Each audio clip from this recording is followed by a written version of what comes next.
Kinshasa, capitale de la République démocratique du Congo. Mesdames, Mesdemoiselles et Messieurs, une fois de plus, bonsoir.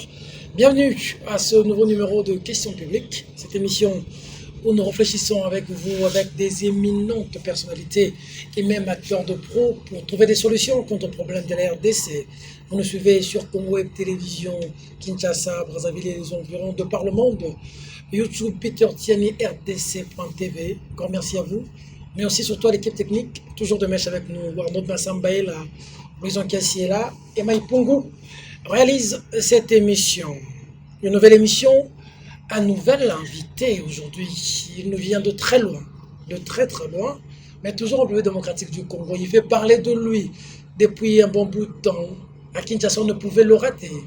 Amani, Pandeke Patrick, conseiller de Moïse Katumbi et cadre de Ensemble pour le changement. Monsieur Patrick, bonjour. Bonjour Peter, bonjour à tous les téléspectateurs, bonjour aux auditeurs aussi. Vous êtes bouillant en Goma comme ça. Vous n'êtes pas calme, pourquoi? Qu'est-ce qui se passe avec vous en Goma? Parce qu'on est au Congo, on se déploie, on réfléchit, on analyse, on agit pour espérer à ce que nous léguions à nos enfants un Congo beaucoup plus bon que ce que nous ont légué nos parents. Nous allons parler gouvernement, nous allons parler ensemble, nous allons parler beaucoup de choses. Vous êtes le conseiller de Moïse Katumbi, mais d'abord Goma, d'où vous êtes? Dites-nous, nous on est à Kinshasa. C'est vrai qu'on fait le travail ici, on se bat ici, mais de loin. Pourquoi vous dormez sur de minéraux, sur des richesses? Pourquoi cette misère à Goma? Ça s'explique par quoi? Et pourquoi toujours le bruit de bottes? Ça s'explique par l'inconscience de ce qu'était et ce qui continue à être le gouvernement de la République démocratique du Congo. On ne peut pas avoir un pays aussi riche, aussi grand, aussi bien doté de plusieurs facteurs qui pouvaient booster un développement et continuer à laisser la population mourir pendant 10 ans, 20 ans. Les 18 ans de Kabila ont été pour nous un vrai cauchemar. Nous avons connu des guerres à répétition, des morts, des enlèvements, C'est des vous qui avez kidnappings, voté Kabila massivement, non? des kidnappings et aujourd'hui, pour tout couronner, on a Ebola. Et 18 ans de Kabila ont été pour nous, ce que je dirais, comment il faut le dire, ont été pour nous ce qu'on dit en français, un vrai casse-tête. Parce que Kabila a concentré son système, son pouvoir sur son bien-être à lui et non le bien-être de la nation congolaise. Et nous sommes la matérialisation de la conscience d'un gouvernement égoïste, irresponsable, qui a dirigé ce pays pendant 18 ans. Mais aujourd'hui, ça ne change pas. Pourquoi? Ça ne change pas parce que Félix Kabila, là, ça devait non, pas Kabila est parti. parce que Kabila continue à diriger ce pays. Les gens de Kabila continuent à exercer une influence réelle et Kabila lui-même sur les institutions aujourd'hui. 7 mois après, 8 mois après, on n'a pas de gouvernement et on ne peut pas faire espérer autre chose avec les mêmes personnes. Comment à 2 mètres de vous au Rwanda, il fait beau vivre? Mais chez vous, ça va. Il y a un gouvernement, il y a des responsabilités, il y a des responsables qui s'assignent, qui veillent à ce que les peuples aient les ABC de la vie. Chez nous, ce n'est pas le cas. Les gens sont milliardaires, les politiciens sont milliardaires, les gouvernants sont milliardaires et la population doit mourir. Et dans l'inconscience totale. Paloukou n'a pas bien géré la province? Mais Paloukou est dans les systèmes Kabila. Il n'est pas épargné. Il n'est pas épargné de ce qui se passe au Nord Kivu. Paloukou, c'est les fils, les représentants de Kabila au Nord Kivu. Qui tue à Goma? Ceux qui tuent à Goma sont ceux qui ne savent pas exercer leur devoir de protéger les Congolais. On ne peut pas accuser tout le temps les gens. Il y a eu de l'insécurité à un moment au Rwanda, il y a pas longtemps, vous êtes un grand journaliste, vous êtes informé, mais dans moins de 2 mois, Kagame a maté une rébellion dans ce pays. Et il y a eu de l'insécurité à un moment au Burundi. Le président Nkurunziza avait fait, j'étais au Burundi à ce temps-là, il avait fait un serment devant la nation en disant, dans moins d'1 mois, je vais mater cette rébellion. Il l'a fait. Chez nous, nous avons vécu avec pendant 18 ans. Nous avons vécu avec pendant 18 ans. Aujourd'hui, à Bénin, on tue les gens pendant 5 ans, chaque jour. Matin, midi et soir. Et on veut nous faire voir que nous avions un gouvernement. Ou on a un gouvernement. Nous n'en avons pas. Ce sont des gens qui sont là pour ponctionner les taxes de l'État et sans rien faire à contrepartie. Il faudrait quoi pour que cette situation prenne fin? Il faudrait que nous ayons des institutions fortes, consciencieuses et qui sont là pour les peuples congolais. Et non pas des institutions qui sont animées par des gens qui eux-mêmes ont une légitimité douteuse. et qui n'ont pas la conscience nationale de dire nous allons sauver la population. Ils sont des gens qui tous courent derrière l'argent au lieu de courir derrière le prestige de diriger une grande nation comme le Congo. Certains disent que si ça n'existait pas, cette détermination des jeunes de Goma, de Bénin, de Rutshuru, cette partie serait déjà annexée au Rwanda. Absolument. Ce qui réussit chez nous, c'est ce que la population elle-même fait. Aujourd'hui, à Goma, nous faisons nous-mêmes nos routes, ce qui n'existe pas au Congo. C'est la plus belle ville aujourd'hui de ce pays. Malgré l'abandon total du gouvernement congolais, nous sommes la plus belle ville de ce pays. Par nos propres efforts, les belles maisons de ce pays sont à Goma. Les belles routes de ce pays sont à Goma. Les Congolais modernes, il est aussi à Goma. Parce que nous avons pris conscience que nous n'avons pas de père. Notre père, c'est l'État congolais. Nous nous sommes pris en charge. Nous nous sommes battus, nous, contre la M23 à Meni. La population est partie pousser cette armée à aller faire la guerre. Nous avons sauvé ce pays. Mais pour autant, l'État continue son inconscience de tout le temps, sans se rendre compte qu'il est important. Est-ce que vous sentez le prestige d'être Congolais, le prestige d'avoir le Congo, le prestige d'être chef dans un pays aussi beau. On allait faire des merveilles. Pourquoi vous ne voulez pas seulement accepter que cette partie-là soit annexée au Rwanda? On ne peut pas accepter qu'une partie de notre pays... Il fait beau vivre là-bas, comme ça vous allez... Nous sommes des patriotes. Nous avons un pays. Si nous ne pouvons pas nous battre dans notre propre pays, on se battra pourquoi? Le Rwanda a aussi ses problèmes, mais les nôtres sont seulement dus à une mauvaise volonté des gens. Est-ce que vous sentez la solidarité des autres peuples, des autres provinces? Les Congolais, partout où il aime son pays. La faute, ce n'est pas la faute des Congolais. La faute, c'est cette crème politique, cette crème qui dirige la République. C'est à elle qu'il faut demander des comptes. Mais pendant que vous vous battez là-bas dans les rues, nous ici à Kinshasa, on est dans les bars, hein, et dans les boîtes en train de danser, de boire. Hein. Ici à Kinshasa, il y a aussi Peter Tian qui fait bien son travail.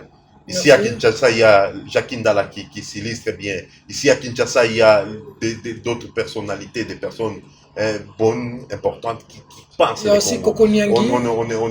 Bon, dans chaque famille, il y a toujours des troubadours qui ne manquent pas. Mais ce n'est pas pour autant que la famille n'existe pas. La famille congolaise existe. D'accord. Deuxième dossier, le gouvernement. Ça traîne, la première monture a été présentée au président de la République. Il a monté en touche, il a remis à Ilukamba, disons qu'il y a un problème de gender qui se pose, les mêmes noms qui reviennent. Comment vous réagissez par rapport à cette sorte de gouvernement? Cette comédie-là, je n'attends rien. Oh. C'est une vaste blague, une vaste comédie. Les dés sont jetés. Et les glands ont sonné dans cette histoire du gouvernement. Les gouvernements là, bon, le Premier ministre, le président de la République, les vrais patrons, c'est Kabila. Il va y mettre 42 noms sur 65. Bon, qu'est-ce que vous voulez? Ces noms sont là. Quoi qu'il en soit, ce sont des hommes de Kabila qui vont être majoritaires dans ce gouvernement-là. Ça veut dire que c'est Kabila qui va continuer à gouverner ces pays. Il a le Premier ministre, il a son armée, il a sa justice si elle existe encore dans ce pays. Bon, il a son ami président qu'il a lui-même placé au détriment de la volonté de tous les Congolais. Et ben, qu'est-ce que vous voulez? Celui que vous appelez son ami président a permis à votre chef Moïse Katumbi de revenir au pays. Katumbi revenir au pays, chose pas possible avec Kabila. Nous, les Congolais, nous avons un défaut. Oui. Nous prenons des droits comme des faveurs. Katumbi revenir dans ce pays, c'était son droit le plus légitime. Ce n'est pas de qui que ce soit. Katumbi n'a tué personne. Katumbi était victime d'une barbarie de Kabila qui a caractérisé son régime pendant 18 ans. Moi-même, j'ai fait la prison, ici, plusieurs fois. Et est-ce que c'est pour autant dire que j'étais coupable de quoi que ce soit? Rien du tout. Ce n'est pas parce que le président Moïse est rentré, il allait finir par rentrer. Vous savez, mais grâce à Félix l'ami aussi, paix à son âme, il disait toujours le peuple gagne. Toujours. Et les combats de Katumbi, ce n'est pas seulement Katumbi, c'est un combat populaire. Vous n'avez qu'à demander à Kabila, même s'il continue à diriger par derrière, comment il s'est retrouvé là-bas. Si ni Tété Katumbi, aujourd'hui Kabila serait président de ce pays. Ah bon? Ni Tété Katumbi. Félix est là, il est témoin, il sait là où Katumbi l'a amené. Il sait combien Katumbi a dépensé. Il sait comment Katumbi s'est déployé pour que nous ayons un semblant d'alternance dans ce pays. Et ce n'est pas fini. Katumbi fera encore parler de lui dans ce pays pour l'intérêt du peuple congolais. Grâce à Félix Tshisekedi qui les laisse se pavaner, il ne les laisse pas, mais le président voulait venir à Goma à 2 reprises, vous êtes informés, ils l'ont empêché. Le président, ils l'ont empêché, mais vous dites Félix est au pouvoir, donc ils l'ont empêché, c'est lui. Donc. Vous faites quoi, de l'opposition républicaine ou radicale? Je suis du côté du peuple. La population pense que ce qui s'est passé dans ce pays, c'est une tricherie. Les élections n'ont pas été crédibles. Donc vous êtes dans la vérité des yeux. Vous n'êtes pas dans l'opposition républicaine. Nous pensons Vous m'avez posé la question, je Je vous vous en réponds. prie. Nous pensons que nous devons réformer les institutions dans ce pays. Nous pensons que la justice doit être bouleversée, si pas recommencer dans ce pays. Nous pensons que nous devons avoir les mêmes droits, nous tous. Nous pensons que les institutions doivent être fortes au lieu d'avoir des hommes plus forts que l'État ici. Nous pensons que Peter Tian doit faire son travail à toute liberté. Nous pensons que les Congolais doivent étudier gratuitement. Nous La pensons que gratuité les de lois... l'enseignement, c'est bientôt, hein, avec Félix Tshisekedi. Ça va faire barder Sous les choses dans ce pays. sous l'impulsion de Félix Tshisekedi. C'est encore une vaste blague. La gratuité, c'est pour Elle bientôt. n'aura pas lieu. Je suis un économiste, je suis un financier. Elle Je n'aura sais ce pas que je lieu vous dis, comment? elle n'aura pas lieu dans ces pays. Comment ça? Ni pas dans les 5 prochaines années. Ça sera impossible. Vous êtes un prophète de malheur. On enregistre les... Non, en fait, vous savez, la politique, c'est aussi l'art de gouverner la cité. Et la gouvernance a ses règles. On ne se réveille pas un matin, on dit ça sera comme ça. Les discours, on en a entendu dans ce pays. Mais comment il va faire? Si vous voulez donner aux enfants un enseignement d'égalité, il faut mettre dans le budget de l'enseignement 2 milliards de dollars. Ils ont du mal à mobiliser 4 milliards parce qu'il y a des détournements, des corruptions et tout ça. Avec les ressources que nous avons, ils ont du mal à mobiliser 4 milliards. C'est quand même une honte pour ce pays. Et vous pensez qu'ils vont prendre la moitié, 50% de leur budget, qui est leur butin, qui constitue leur butin, à mettre à la disposition des Congolais? C'est impossible. Mais parce que, et même le budget de la présidence, vous savez qu'il y a un dépassement. Aujourd'hui, la primature, la même chose. Et ça continue, nous ne sommes qu'à 8 mois de l'année, il reste 4 mois. Pour vous, la gestion de Félix Tshisekedi est calamiteuse. Il n'y a pas encore une gestion dans ce pays. Le pays est en train d'aller dans tous les sens. Il n'y a que Dieu qui protège les Congolais. Je vous dis, il n'y a pas un système de protection économique, sociale, sécuritaire qui existe dans ce pays. Ça n'existe pas. On se réveille sur un coup de tête, on lance des choses, bon, on saute des moutons, on n'a pas étudié, on n'a pas fait ceci. Est-ce qu'on gère un pays comme un champ de maïs? Même un champ de maïs, ça se programme, on va cultiver telle date, on va récolter telle date. Mais ici, ce pays, il n'y a rien de formel qui existe dans ce pays. Tout est fait par coup de tête. On est que les musiciens imitent les politiciens. Ce sont les politiciens qui sont partis imiter les musiciens. Et c'est dommage pour la nation congolaise. Vous êtes ensemble donc de la Mouka. Oui, bien sûr. La Mouka est où aujourd'hui? La Mouka, c'est cette force-là à laquelle la population congolaise a mis son espoir. Les Congolais ont voté pour la Mouka, 62%. Et nous pensons que les derniers des Congolais devra se battre pour que ce qui est arrivé en 2018 n'arrive plus dans ce pays. La Mouka va se battre pour que nous ayons des réformes nécessaires, importantes dans ce pays. Oui, la Mouka va se battre pour que nous ayons un pays. Vous êtes dans quelle opposition? Parce que ici, vérité des yeux, une opposition républicaine ou défense des intérêts du peuple? Je crois que la défense des intérêts du peuple m'irait mieux, mais aussi dans la défense des lois et de la constitution de la République. Donc vous n'êtes pas dans la vérité des yeux? Mais ça passe par tout ça. Est-ce qu'on va construire une nation sur base des mensonges? Du vol, de la tricherie. Kabila soit-il, il remplace des millions de Congolais, il nomme quelqu'un à la place des Congolais. Ce n'est pas normal. Kabila a nommé qui? Mais il a nommé le président de la République, c'est connu. Il n'a pas été élu. Mais vous, il a été élu. Si, il n'a pas été élu par vous, le Congolais l'a élu. Il a été bâti, même alimité là-bas. Nous, on a les vrais résultats de ces élections. Vous pensez que quand la Mouka parle, c'est pas des... Mais vous êtes à la Cour constitutionnelle. Écoutez, ça, c'était, selon moi, c'était une grave erreur tactique. On allait laisser les Congolais se prendre en charge à ce moment-là précis. Et aujourd'hui, on serait en train de parler de notre histoire. Non, on ne vous a pas vu à comment prendre les choses en main. Donc vous avez vous terrer dans les... Vous savez, la politique, c'est comme l'armée. Il faut une discipline. Il faut une discipline. J'ai des chefs, il y a une hiérarchie. On était prêts à faire respecter les lois de notre pays. Et surtout la volonté des Congolais. Et nous restons prêts, ne vous en faites pas. Seulement, c'est comme l'armée, il faut attendre que les choses descendent dans la norme, sinon ça va faire désordre. Et nous voulons un état de droit. Un état de droit respecte aussi nos statuts des partis politiques, respecte aussi les modes de fonctionnement de notre système politique. C'est pourquoi, mais pour moi, personnellement, c'était une erreur tactique. L'homme de la vérité des urnes, Martin Fayulu, a taxé votre chef d'un homme d'affaires qui n'a pas le souci de la population. Il a nié. Il a dit qu'il n'a pas dit. Je préfère lui concéder ça. Il a dit qu'il avait dit ça en dehors des caméras. Bon, moi, il m'a dit, je viens d'être avec lui il n'y a pas longtemps, je lui ai posé la question. Il n'y a pas des heures. Il m'a dit qu'il ne l'a pas dit. Je préfère le croire comme ça. Mais un journaliste l'a confirmé. Bon, en tout cas, lui-même m'a dit qu'il ne l'a pas dit. Parce que s'il ne l'assume pas, je considère que ça n'existait pas. Mosito a dit qu'on n'a pas besoin de faire l'opposition républicaine dans un environnement où les élections n'ont pas été républicaines. Bon, vous savez, le point de vue d'Adolphe Mosito, c'est un cri de guerre. Le peuple a voté pour ces gens-là que vous voyez. Le peuple a voté massivement pour ces gens-là. Et ça a été détourné. Et ce que les gens pleurent d'une manière ou d'une autre, ce sont des cris de cœur. Mais l'essentiel, c'est de réfléchir comment nous devons empêcher à ce que cette situation-là ne se reproduise dans notre pays. Situation de droits de l'homme, certains continuent à croupir en prison. On a libéré certains, mais c'est le cas de l'assassinat de M. Laurent Désiré Kabila encore en prison. Il y a eu des marches récemment ici qui ont été réprimées. On a vu des policiers bastonner sérieusement des gens. Et au-delà de tout, il y a un compatriote congolais, Salomon Kalonda Dela. Vous avez parlé de droit et non de faveur, privé de son passeport. Votre réaction? C'est le cas de Salomon. Moi, quand je vis le président Félix au stade prier les jours-là, il a fait une grande prière ici. En tant qu'un chrétien, j'étais gêné. Vous savez pourquoi? Parce que la Bible nous dit, quand tu as un problème avec ton compatriote, ton voisin, un autre Congolais, avant d'aller prier Dieu, il faut commencer d'abord par réparer la question. Le président Félix s'est engagé à remettre au conseil spécial son passeport, conseil spécial Salomon son passeport.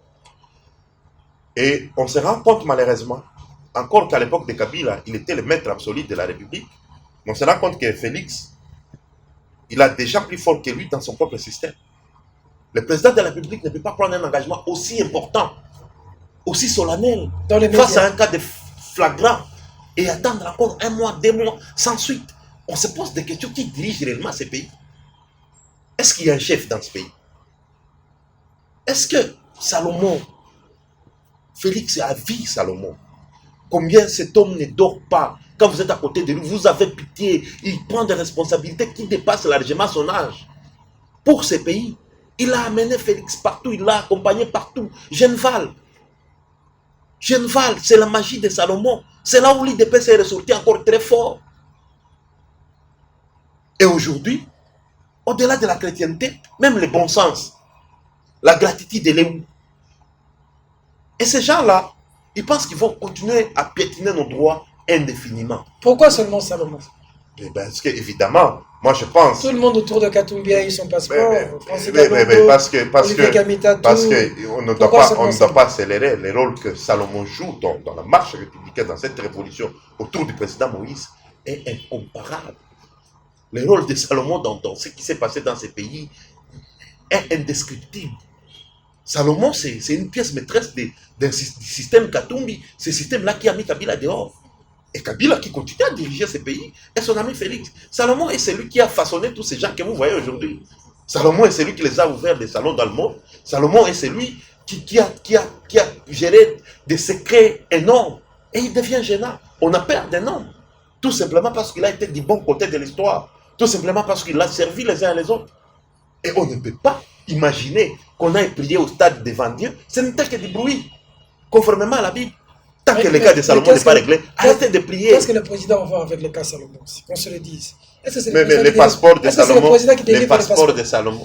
Est-ce que c'est le président qui délivre? Bon, les passeports sont délivrés par le ministère des Affaires étrangères. Le président de la République, celui qui exerce ses fonctions, est garant des institutions. Le ministère des Affaires étrangères fait partie d'une institution qu'on appelle le gouvernement de la République. Et le président a dit qu'il aura son passeport. Nous savons ici, pour avoir un passeport, ça fait 2 jours, 3 jours. Et 2 mois après, il n'a pas son passeport. On est tenté de penser que le président nous a menti. Est-ce qu'il a payé les taxes, les fees, tout ce qu'il devait payer, faire des captures? Nous connaissons, Salomon est parti en bonne et due forme faire ses formalités le même moment que le président Moïse Katumbi. Nous savons que le passeport de Salomon est sorti au même moment que le passeport du président Moïse Katumbi. Mais le passeport de Salomon, le passeport du président Moïse est parti à Bruxelles. Le passeport de Salomon est parti à la présidence de la République. Oh. Salomon représente quoi pour faire peur à Félix Tshisekedi? Son chef lui-même est rentré. Salomon représente quoi pour faire peur à tous ces gens-là? Salomon représente cette capacité de réflexion d'un jeune très puissant, très apte, très intelligent, capable de prendre de bonnes décisions dans un laps de temps. Salomon, en 2 secondes, peut vous régler des problèmes auxquels vous pouvez réfléchir pendant 2 jours. Salomon, c'est quelqu'un qui se déploie, quand il croit à une cause, il se déploie jusqu'à la fin. Salomon est celui qui a traîné tout ce monde-là, il les a nourris pendant des années. Et il a ces secrets-là, ils sont faibles quand ils voient, parce que le chef, lui, il a des choses qu'il ne gère pas. Et que c'est Salomon qui les gère. Et à ce moment-là, les gens vivent dans leur petite culotte. Et aujourd'hui, ça devient un élément nuisible. Tout simplement parce qu'il a été bon avec eux hier. C'est l'ingratitude même. Les valeurs humaines simples, laissons même la Bible de côté. Et quand nous allons dans la Bible, ça devient pire. Alliance, FCC, CAJ, comment vous entrevoyez l'issue et l'avenir pour les Congolais? Les Congolais n'ont rien à attendre de cette alliance-là. C'est Kabila qui a des choses à attendre dedans. Parce que c'est son alliance à lui. C'est son alliance à lui. Bon, ils sont tous là. Mais aujourd'hui, moi, ce que j'aime dans tout ça, c'est que tous les médiocres se sont mis ensemble. Tous les médiocres se sont mis ensemble. Et les balais vont passer par là. Et la population finira par se libérer. Quoi qu'il en soit, peu importe le temps, nous allons obtenir la libération de notre peuple. Et on va sauver notre pays. Pas encore libéré. Et aussi nos institutions. Mais nous sommes dans les jours de Kabila. Aujourd'hui, plus fort qu'hier. Kabila. Aujourd'hui, plus fort qu'hier. Aujourd'hui, plus fort qu'hier. Certains pensent que les serpents déjà morts, il n'y a que la queue qui est en train de bouger. Aujourd'hui, Kabila est plus fort qu'il a été hier. En quoi? Il a tout, il a maintenu tout son pouvoir. Il aura tous ses ministres importants, le ministre de la Défense, des Finances, des portefeuilles, des mines, de la justice. Et on se dit, vous savez, quand on dit Rossi Mukendi, Lik Nkulula, pour les uns et les autres, ce sont des noms juste comme ça, comme des slogans. Mais nous, ce sont nos amis. Nous, ce sont nos amis. Tant que ces gens-là ne seront pas vengés, ne vous en faites pas, vous n'aurez pas la paix dans ce pays. Nous allons nous battre pour que ces gens-là soient vengés. Les gens comme les gens qui ont animé la CENI ici, ce sont des gens, on doit les voir en prison. C'est un devoir de notre génération d'amener ces gens-là tout droit dans des prisons de ces pays. Sinon, on aura échoué comme une génération. Nous avons l'obligation comme une génération d'amener ces gens-là tout droit dans des prisons. On va les ramener dans les prisons comment? Mais nous devons sauver notre pays. Comment? Nous devons prendre conscience que le combat pour la démocratie, le combat pour les institutions fortes dans ce pays continue. C'est même un devoir de notre génération.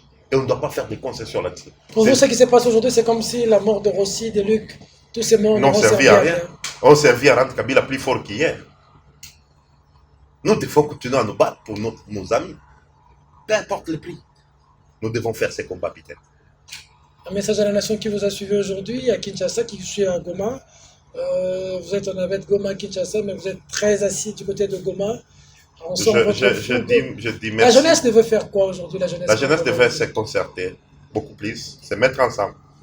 C'est un peu de se souder, de se liguer pour qu'à un moment donné, nous puissions évidemment obtenir des réformes, d'abord institutionnelles, profondes, réelles et irréversibles. Quand l'Assemblée nationale est dirigée par, vous dites, les gens ces députés-là, qu'est-ce qu'ils valent par rapport à la population? Ils ne sont que 300, nous sommes 80 millions. Vous pensez qu'ils vont nous gagner ces gens?